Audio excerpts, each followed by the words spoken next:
मैं Rajendra Raina special news से। विधानसभा चुनाव 2024 हरियाणा।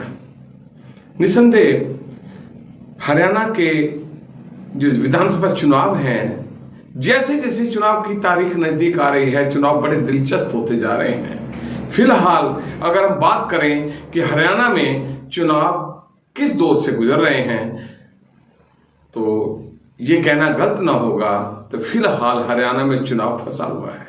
किसी भी पार्टी को स्पष्ट बहुमत मिलता नजर नहीं आ रहा है, चाहे कोई कितने भी दावे कर ले, लेकिन ये वो सच्चाई है जिसे हमें स्वीकार करना चाहिए। क्योंकि जैसे पहले कांग्रेस की हवा चली थी, वो हवा काफी मंदम पड़ चुकी है। इसकी वजह कुछ भी हो सकती है। पार्टी की नीतियां, घोषणा पत्र, ये सब फिलहाल चुनाव को प्रभावित कर रहे हैं। आज 1 तारीख हो गई है, 5 तारीख को वोटिंग होनी है। हम आज बात कर रहे हैं विधानसभा क्षेत्र मुलाना सीट पर। यह आरक्षित सीट है।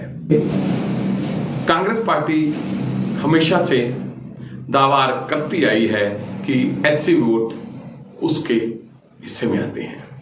और अभी हम फिलहाल जो कुछ माह पहले लोकसभा चुनाव हुए हैं, उसमें हम देख चुके हैं कि एक मुश्त एससी वोट कांग्रेस के हिस्से में गए थे। फिलहाल अगर हम बात करें एससी वोटरों की, तो समीकरण काफी बदली हुए हैं।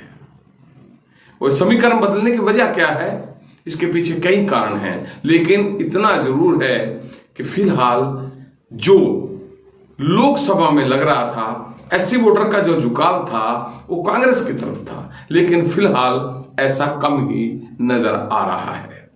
उसकी कई वजह है, खैर उन पे हम बात नहीं करेंगे। लेकिन फिलहाल विधानसभा क्षेत्र मुलाना आरक्षित सीट का चुनाव कांग्रेस और भाजपा के बीच में फंसा हुआ है। और हम ये कहें कि इन दोनों के बीच इनेलो बसपा गठबंधन और जननायक जनता पार्टी व आजाद समाज पार्टी भीम आर्मी का गठबंधन कांग्रेस के लिए सिरदर्द पैदा कर सकता है। इसकी संभावना है, क्योंकि चुनाव हमेशा से संभावनाओं से घिरे रहते हैं, कुछ भी हो सकता है। लेकिन जो संभावना व्यक्त की जा रही है, ये दोनों गठबंधन जहां कांग्रेस के लिए 70% नुकसानदायक हैं, वहीं भाजपा के लिए भी 30% नुकसानदेह हैं। लेकिन ऐसी स्थिति में जब कांग्रेस के सांसद वरुण चौधरी की पत्नी पूजा चौधरी मैदान में हैं और उनके सामने भाजपा की कद्दावर नेता, जो पहले यहां से विधायक रह चुकी हैं, संतोष चौहान सारवान, भी ताल ठोक रही हैं। निसंदेह संतोष चौहान सारवान का जो फील्ड वर्क है वो बहुत ज्यादा है, बहुत अधिक है, इसमें कोई शक नहीं है। इसी प्रकार कांग्रेस के जो सांसद हैं वरुण चौधरी, वो यहां से पहले भी विधायक रह चुके हैं। उनकी पत्नी पूजा चौधरी तो चलो राजनीति में नई है, लेकिन वरुण चौधरी पहले विधायक का चुनाव लड़े थे तो हार गए थे, फिर दोबारा वो चुनाव जीते और इस बार तो वो लोकसभा के सांसद भी हैं। ऐसी स्थिति में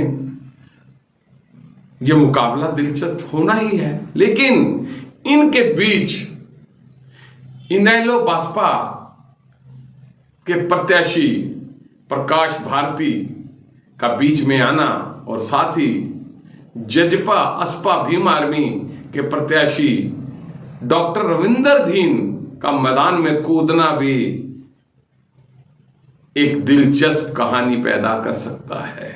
क्योंकि चुनाव संभावनाओं का खेल है, कभी भी कुछ भी हो सकता है। लेकिन इस प्रकार परिस्थितियां बन रही हैं, उन्हें अगर हम गौर से देखें तो ऐसा जरूर लग रहा है कि फिलहाल विधानसभा क्षेत्र मुलाना आरक्षित सीट पर चुनाव पूरी तरह से फंसा हुआ है।